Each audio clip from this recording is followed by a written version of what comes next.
Welcome back to one career. NRK Reddy గారు, అసలు ఈ ఎంబీఏలో అడ్మిషన్స్ తీసుకోవడానికి ఆ ప్రాసెసింగ్ విధానం ఎలా ఉంటుంది సినర్జీలో?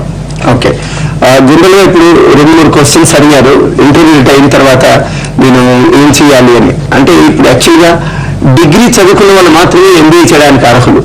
అంటే ఏ డిగ్రీ అయినా కావచ్చు, ఇంజనీరింగ్ డిగ్రీ కావచ్చు, ఫార్మసీ కావచ్చు, మెడిసిన్ కావచ్చు, any bachelors degree with 50% of marks, aggregate marks ఉన్నట్టయితే వాళ్ళు ఎంబీఏ చేయడానికి అర్హులు. That's the first condition.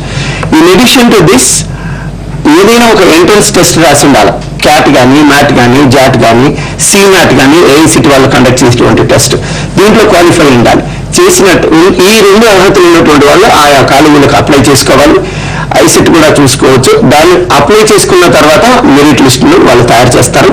కొన్ని కాలేజీల్లో అయితే ఇంటర్వ్యూస్ కండక్ట్ చేస్తారు, గ్రూప్ డిస్కషన్స్ పెడతారు. దాన్ని బేస్ చేసుకుని మెరిట్ లిస్టు తయారు చేసి అడ్మిషన్ ఇవ్వడం జరుగుతుంది. ఓకే, మనం మరొక కలర్ గంగాధర్ గారు అనంతపురం నుంచి మాట్లాడుతున్నారు. నమస్తే అండి. నమస్తే నమస్తే సార్. నమస్తే అండి గంగాధర్ గారు, చెప్పండి. సార్ వచ్చేసి ఫార్మ్ డి అయిపోయింది సార్ ఇక్కడ. ఓకే, జస్ట్ ప్లేస్మెంట్ గురించి ఎక్కడ ఛాన్సెస్ ఉన్నాయా లేకుంటే ఏం దీని తర్వాత ఏం ఫ్యూచర్ అనేది కొద్దిగా అంటే ఎంబీఏ అయిపోయిన వాళ్ళ గురించి మాట్లాడుతున్నారని మీరు? బీ ఫార్మసీ తర్వాత ఫార్మ్ డి సార్ అది. ఓకే ఓకే, అది ఫార్మ్ డి అంటే ఈక్వల్ టు ఎడ్యుకేషన్ కొంతమంది అంటున్నారు. అది ఎంతవరకు నిజమో అనేది మాకు అది కొంతమంది అనడం అది కరెక్ట్ కాదండి. ఫార్మ్ డి వేరు, ఎంబీబీఎస్ వేరు. అది అంటే ఇక ప్యారిటీ అనేది మనం నిర్ణయించలేము. సరే, ఎవరి ఆలోచనలు వాళ్ళకు ఉంటాయి.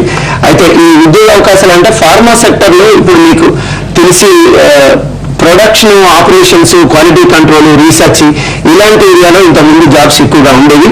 ఇప్పుడు ప్రొడక్షన్, ఆపరేషన్స్ ఇవన్నీ కూడా ఆటోమేషన్ చేయటం వల్ల అక్కడ జాబ్స్ అన్ని తగ్గిపోతూ ఉన్నాయి.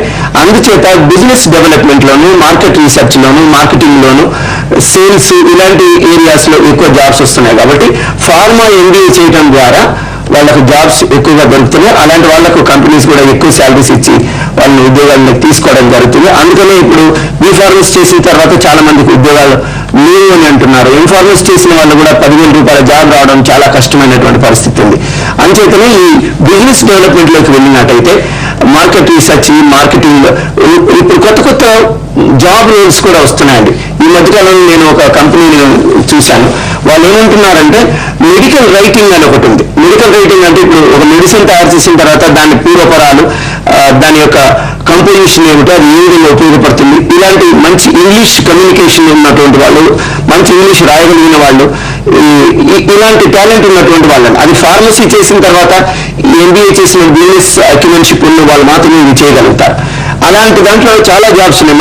మన రాష్ట్రంలో చాలా వరకు అలాంటి వాళ్ళు లేక ముంబై నుంచి యాక్టివిటీని అక్కడ చేయించుకొని తీసుకురావడం జరుగుతుంది. సో మెడికల్ రైటింగ్ అనేటువంటిది ఒక కొత్త పుంత అండి, కొత్త మార్గం కూడా. అలాంటి జాబ్స్ కూడా మనం సిద్ధం చేయొచ్చు. బీ ఫార్మసీ వాళ్ళకి మంచి జాబ్ ఆపర్చునిటీస్ ఇలాంటి వాటిల్లో ఉంటాయి. అంటే ట్రెడిషనల్ కన్వెన్షనల్ జాబ్స్ కాకుండా కొత్త తరం జాబ్స్ వస్తున్నాయి. వాటికి వాళ్ళు స్కిల్ డెవలప్ చేసుకొని సిద్ధంగా ఉండాలని నేను ఈ విధంగా మనం చేస్తున్నాను. ఓకేనండి గంగాధర్ గారు. అలాగే మనకు సోని గారు మరొక కలర్ అడిగా ఉన్నారు. నమస్తే అండి. నమస్తే అండి. నమస్తే అమ్మా, చెప్పండి. బీ ఫార్మసీ సెకండ్ ఇయర్ అయిపోయిందండి నాది. హలో, వింటున్నాం, చెప్పండి అమ్మా. నెక్స్ట్ తర్వాత 2 years వరకు ఇన్ఫార్మ్ చేస్తే మంచిగా, లేకపోతే దేనిలో జాబ్ సర్చింగ్ వెళ్ళాలా అని అడుగుదామని చేశానండి. ఓకే అమ్మా, మీరు జాబ్ ఆపర్చునిటీస్ ఇప్పుడే చెప్పాను. ఈ ప్రశ్న కన్నా ముందు నేను చెప్పినటువంటి వివరాలు. బీ ఫార్మసీ చేసిన తర్వాత ఇన్ఫార్మసీ చేస్తే ఉద్యోగ అవకాశాలు కొద్దిగా తక్కువ ఉన్నాయి. కాబట్టి ఎంబీఏ ఫార్మా చేయడం వల్ల మీకు మంచి ఆపర్చునిటీస్ ఉన్నాయి. కొత్త తరం జాబ్స్ వస్తున్నాయి కాబట్టి వాటికి మీరు సిద్ధంగా ఉండాలని నేను ఇప్పుడే చెప్పాను. అది మీకు చాలా ఉపయోగపడుతుంది. ఎంబీఏ ఫార్మా చేయండి. ఓకేనండి. ఇంకొక విషయం ఏంటంటే ఎంబీఏ చేసిన తర్వాత కూడా మంచి ర్యాంకర్స్ ఉన్నారు, మంచి పర్సంటేజ్ వచ్చిన తర్వాత కూడా జాబ్ అనేది రావట్లేదు. ఎందువల్ల అంటారు? అంటే డిగ్రీ తెచ్చుకోవడం ఒక పద్ధతి. అంటే మార్క్స్ రెగ్యులర్గా కాలేజీకి వెళ్ళడము, అక్కడ బైహార్ట్ చేయటము, కొన్ని ఈ విధమైనటువంటి డైలీ రొటీన్స్ ఉంటాయి కొన్ని. అంటే బాగా పుస్తకాలు చదవడము, ఆ తర్వాత మార్కులు స్కోర్ చేయటం, ఎగ్జామినేషన్ ఓరియంటేషన్ ఉండడం వల్ల మంచి పర్సంటేజ్తో వస్తారు. డిసిప్లిన్గా ఉంటారు కూడా, కాలేజీకి రెగ్యులర్గా వెళ్తారు. అలాంటి వాళ్ళు ఇండస్ట్రీలో మరి రాణించలేకపోతున్నారు. ఇండస్ట్రీలో రాణించడానికి ముఖ్యమైనటువంటి స్కిల్ ఉండాలి. ఆ స్కిల్స్ అనేవి డెవలప్ అవ్వటం లేదు. అంటే మనం థియరీ గురించి బాగా చదువుతున్నాం కానీ అప్లికేషన్ లేదు మనకి. ఈ అప్లికేషన్ ఓరియంటేషన్ ఉన్నటువంటి టీచింగ్ జరిగినట్టయితే అంటే ఇండస్ట్రీలో ఏం జరుగుతుందో దానికి దగ్గరగా మనం వెళ్ళాలి. అంటే ఇండస్ట్రీ ఇన్స్టిట్యూషన్ ఇంటరాక్షన్ ఉన్నప్పుడు మనం ఇండస్ట్రీలో ఏం జరుగుతుందో వెంటనే తెలుసుకోవాలి. దానికి ఒక సమ్మర్ ఇంటర్న్షిప్ ప్రాజెక్ట్ ఉంటుంది. అలాగే ఫైనల్ సెమిస్టర్లో ఫైనల్ ప్రాజెక్ట్ ఒకటి చేయాలి. ఈ 2 ప్రాజెక్ట్స్తో పాటు వాళ్ళకి ఇచ్చేటువంటి చిన్న అసైన్మెంట్ అయినప్పటికీ కూడా ఇండస్ట్రీ ఓరియంటేషన్తో ఉండేటువంటి ప్రాక్టికల్ అసైన్మెంట్ ఇవ్వాలి. అంటే ఆ ఇండస్ట్రీలోకి వెళ్ళి చూడాలి. ఇప్పుడు ఉదాహరణకు బోర్డ్ ఆఫ్ ఇంటర్మీడియట్ ఎడ్యుకేషన్లో చూసినట్టయితే ఒక 2-3 సంస్థలు మాత్రమే చాలా పాపులర్ ఉన్నాయి. ఆ 2-3 సంస్థల వల్ల ఒక మార్కెట్ టెండెన్సీస్ అన్ని కూడా మోనోపలైజేషన్ వైపు వెళ్తున్నాయి. ఇప్పుడు ఈ సమస్యకు పరిష్కారం మీరు చేయాలి అని అంటే ఒక ఎకనామిక్స్ సబ్జెక్ట్ చెప్తున్నప్పుడు మీరు ఈ డ్యూయోపలీ సిచ్యువేషన్ని మీరు ఏ విధంగా పరిష్కరిస్తారు అనేటువంటిది ఒక ప్రశ్న ఇచ్చి దాని మీద ఒక అసైన్మెంట్ ఇచ్చినట్టయితే వాళ్ళు ప్రాక్టికల్గా వెళ్తారు. ఎన్ని కాలేజీలు ఉన్నాయి, ఎంతమంది స్టూడెంట్స్ ఏ కాలేజ్ ఎంరోల్ చేసుకుంటున్నారు, ఈ విధంగా ప్రాక్టికల్ ఓరియంటేషన్తో డేటా కలెక్ట్ చేసి సర్వే చేసిన తర్వాత అసైన్మెంట్ సబ్మిట్ చేస్తే వాళ్ళ ప్రాక్టికల్ నాలెడ్జ్ వస్తుంది. కేవలం డ్యూయోపలీ ఏంటి, మోనోపలీ ఏంటి, మార్కెట్ షేర్ ఏంటి అని మార్కెటింగ్లో ఎకనామిక్స్లో చెప్పినట్టు కాకుండా వాళ్ళ ప్రాక్టికల్ ఓరియంటేషన్ ఉన్నది. దాన్ని ఏం చేయాలి, మనం మళ్ళీ క్లాస్ రూమ్కి వచ్చిన తర్వాత ప్రజెంటేషన్ ఇప్పించాలి.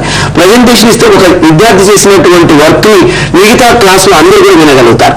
అలాగే ఇంకొకరు చేసినటువంటి వ్యక్తి మళ్ళీ ప్రజెంటేషన్ ఇవ్వాలి. అంటే ఇప్పుడు ఒక 60 మంది స్టూడెంట్స్ ఉంటే 60 ప్రజెంటేషన్స్ చేయటం వల్ల అందరూ నాలెడ్జ్ షేర్ చేసుకోవడం జరుగుతుంది. ఈ నాలెడ్జ్ షేరింగ్ అనేటువంటి ద్వారా వాళ్ళకు ప్రాక్టికల్ అప్రోచ్ అనేది వస్తుంది.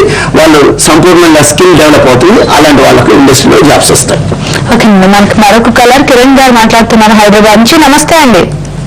నమస్కారం madam. Good evening sir. Good evening అని చెప్పండి.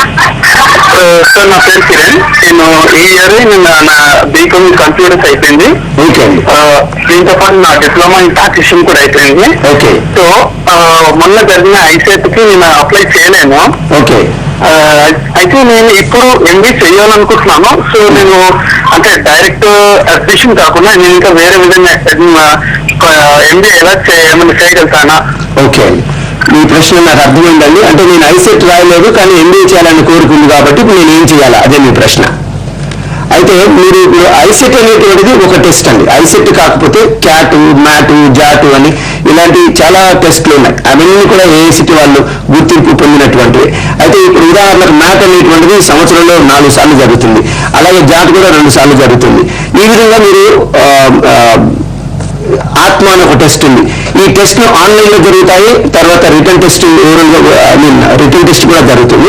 కాబట్టి ఆన్లైన్లో మీరు ఈ సంస్థల గురించి మీరు పరిశీలించినట్టయితే ఆ టెస్ట్ ఎప్పుడుందో తెలుస్తుంది.